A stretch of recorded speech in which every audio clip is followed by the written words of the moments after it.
नमस्कार।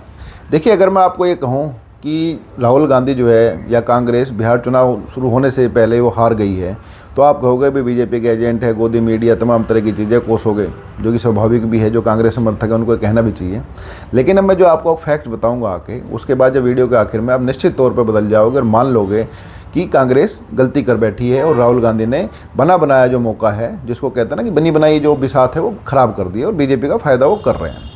नमस्कार। देखिए, आपसे एक अनुरोध है, इस वीडियो को लाइक कीजिए, कमेंट कीजिए और शेयर कीजिए। आपको चीज़ अच्छी लगे तब भी कमेंट कीजिए, बुरी लगे तब भी कमेंट कीजिए। अच्छी चीज़ों को और बढ़ाऊंगा और बुरी चीज़ों को छोड़ूंगा और उन्हें सुधार करूंगा। तो आपसे अनुरोध है कि शेयर और कमेंट जरूर कीजिए और सब्सक्राइब कीजिए। सब्सक्राइब करने के लिए आपका धन्यवाद। अब आपको मैं बताता हूँ। देखिए, नीतीश कुमार कितने समय से वहाँ के मुख्यमंत्री हैं, तो वहाँ नीतीश कुमार के खिलाफ स्वाभाविक रूप से एंटी इनकम्बेंसी होनी चाहिए थी। और अगर जो गठबंधन है, इंडिया गठबंधन है, इनकी रणनीति सही होती तो उस रणनीति के हिसाब से तो वहाँ पे क्लीन स्वीप की बात होनी चाहिए थी कि बीजेपी और जो इनके सहयोगी दल है बेहद पिछड़ेंगे और जो इंडिया गठबंधन है वो क्लीन स्वीप करेगा।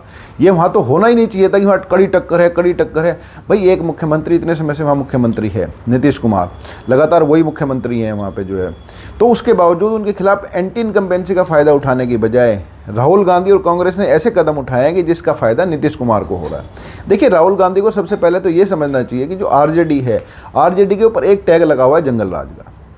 और जंगल राज का टैग जो है तेजस्वी यादव की जो छवि है, या जो ओवरऑल जो आरजेडी की छवि है, वो भले ही वो कम कर दें लेकिन वो मिटाया नहीं जा सकता। तो राहुल गांधी को सबसे पहले ये चाहिए था कि जो जंगल राज वाली जो टैग चिपका है आरजेडी के साथ या तेजस्वी यादव के साथ, जो डर दिखाया जा रहा है कि भाई ये आए तो हम वहाँ जंगल राज रिटर्न हो जाएगा। और तेजस्वी यादव ने एक सभा में कहा भी है कि जितने अधिकारी, जिस लहजे में उसने अधिकारियों को धमकी दी है तेजस्वी यादव ने, वो भी उनके खिलाफ ही जाएगा निश्चित तौर पर। तो जहाँ तो ये होना चाहिए था कि इतने साल से लगातार मुख्यमंत्री के खिलाफ एक एंटी इनकम्बेंसी रहनी चाहिए थी, वहाँ एंटी इनकम्बेंसी ना रह करके अगर कड़ी टक्कर भी है, जो कि लोग सभी कह रहे हैं कड़ी टक्कर है, तो वो भी जो है इंडिया गठबंधन की, विशेष करके क्योंकि गठबंधन के राष्ट्रीय पार्टी कांग्रेस ही है वहाँ, तो राष्ट्रीय पार्टी के नेता के लिए, जो नेता प्रतिपक्ष भी है, उसके लिए एक बड़ी चिंताजनक बात होनी चाहिए कि जहाँ तो बात होनी चाहिए थी क्लीन स्वीप की, वहाँ पे क्लीन स्वीप की जगह कड़ी टक्कर की बात क्यों की जा रही है। दूसरी बात है कि राहुल गांधी को ये समझना चाहिए कि बिहार में जो सबसे बड़ा फैक्टर है किसी सरकार को बनवाने में या हरवाने में, वो महिला वोटर हैं। महिला वोटर बड़ी तादाद में वोट करने लगी हैं।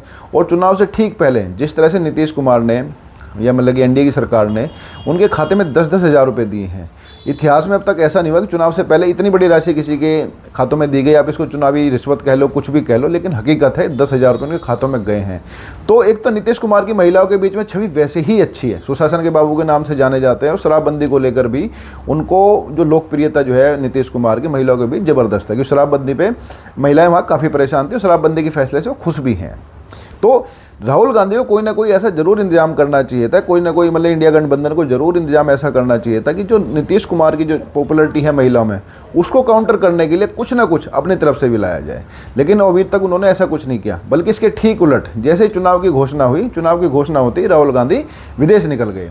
और जहां एनडीए गठबंधन के नेता बिहार के अंदर लगातार चुनाव प्रचार कर रहे हैं, तमाम चीज़ों को उठा रहे हैं, बल्कि ये हैरानी की बात यह कि जो सत्ता या जो पार्टी सरकार में है वो अपनी उपलब्धियां गिनवाने की बजाय जंगल राज का डर दिखा रही है। तो राहुल गांधी और पार्टी को ये समझना चाहिए था कि जंगल राज का डर अभी भी लोगों में कायम है, किसी तरह इसको दूर किए जाए। दूसरी जो है, राहुल गांधी ने सक्रियता जो मतलब कि जो अपना जो मिशन या एक्शन था, जो मतलब कि जिसको कहते हैं कि एक्शन बहुत दिखाई नहीं दिया बिहार में। चुनाव की घोषणा होते ही वो बिहार छोड़ करके विदेश चले गए। 4 देशों की यात्रा की कांग्रेस में, उसमें चुप्पी साधी। वहाँ जाके जो उन्होंने बोला विदेश में, उसका नुकसान भी निश्चित तौर पर कांग्रेस को होगा। इसके अलावा एक बड़ा फैक्टर और है बिहार में, वो है मुस्लिम वोटर। मुस्लिम वोटर काफ़ी संख्या में है, मुस्लिम वोटर। और देखो, मैं आपको बताऊं, पिछले चुनाव में, जो पिछला विधानसभा चुनाव हुआ था बिहार का, उसमें सरकार बनाने और ना बनाने के बीच में केवल 22,000 वोटों का अंतर रहा था। मतलब बीजेपी या जो एनडीए है, इनको 22,000 वोट ज़्यादा मिले थे आरजेडी और इसके सहयोगियों से। तो जहाँ इतना कड़ा मुकाबला हो, वहाँ मुसलमानों को भी इग्नोर नहीं किया जा सकता।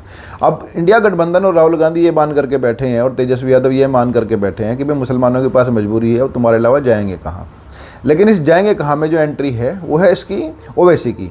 ओवैसी ने अपनी एक सभा में कहा भी है कि हम 11% से ज़्यादा हम तो दरी बिछाएंगे, और जो मुकेश सहनी जिनकी आबादी जो उनकी जो आबादी 3% से भी कम है, उनको उप मुख्यमंत्री बनाया जाएगा। तो हम मुसलमान अब दरी नहीं बिछाएंगे। और ये जो बात है ये धीरे धीरे गहरी होगी। तो इसका ज़रूर कुछ ना कुछ जो है राहुल गांधी या इंडिया गठबंधन को इसका तोड़ निकालना चाहिए था, लेकिन तोड़ नहीं निकाला गया, बल्कि उल्टा जो घोषणा पत्र जारी हुआ तेजस्वी की तरफ से उसमें सिर्फ एक मुसलमानों के लिए एक बात कही गई है, वो बात है कि वो आज सरकार आने पर वो वक्फ बोर्ड को जो है निरस्त कर देंगे, जबकि ये सब जानते हैं कि ये सब राज्य सरकार के हाथ में है नहीं, बल्कि इसका उल्टा असर बीजेपी के लिए होगा।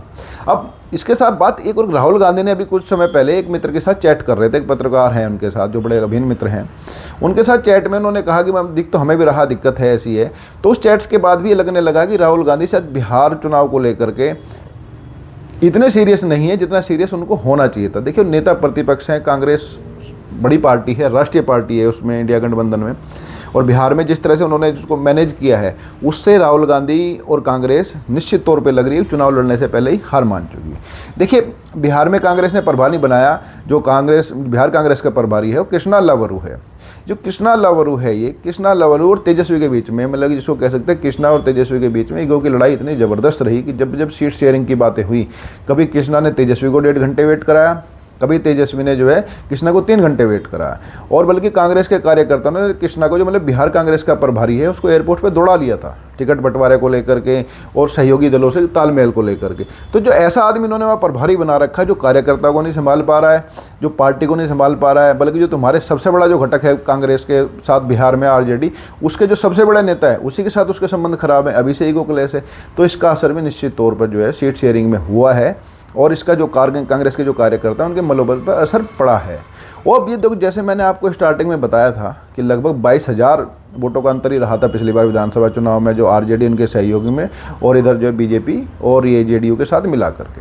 तो इन 22,000 वोटों को कम करने के लिए, अंतर को कम करने के लिए कांग्रेस को मेहनत करनी थी, क्योंकि कांग्रेस सबसे बड़ा, पिछली बार भी जो सबसे बड़ा ड्रॉबैक रहा था वो कांग्रेस का ही था। कांग्रेस को जितनी सीटें दी गई थी उनका स्ट्राइक रेट बाकी दलों के मुकाबले कम रहा था, और इस बार भी कांग्रेस की जो संभावना दिख रही है या जो आशंका है, जिस तरह की मैंने आपको बताई है कि बिहार चुनाव से जो है राहुल गांधी गायब हैं, जबकि एनडीए के नेता तमाम वहाँ पे उतरे हुए हैं, रैलियाँ कर रहे हैं, प्रचार कर रहे हैं और अपनी उपलब्धियां गिनवा रहे। 10,000 रुपये महिलाओं के खाते में जा ही चुके हैं, क्योंकि महिलाएं बहुत बड़ा वोट बैंक है। तो महिलाओं को अपनी तरफ लाने के लिए राहुल गांधी को कुछ ना कुछ बड़ा प्लान करना चाहिए था, लेकिन वो नहीं किया है।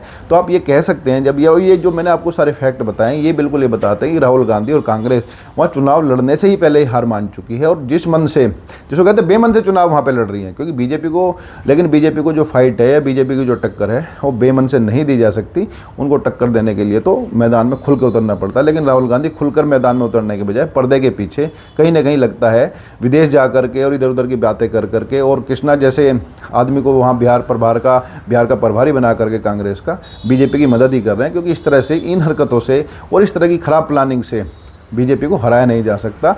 अब कोई बाकी चुनाव नतीजे आपको बताएंगे, लेकिन वीडियो को ध्यान रखिएगा, याद कीजिएगा कि जो मैंने क्या कहा था यही स्थिति यही होने जा रही है। अगले अपडेट के साथ जल्द मिलेंगे, तब तक के लिए नमस्कार।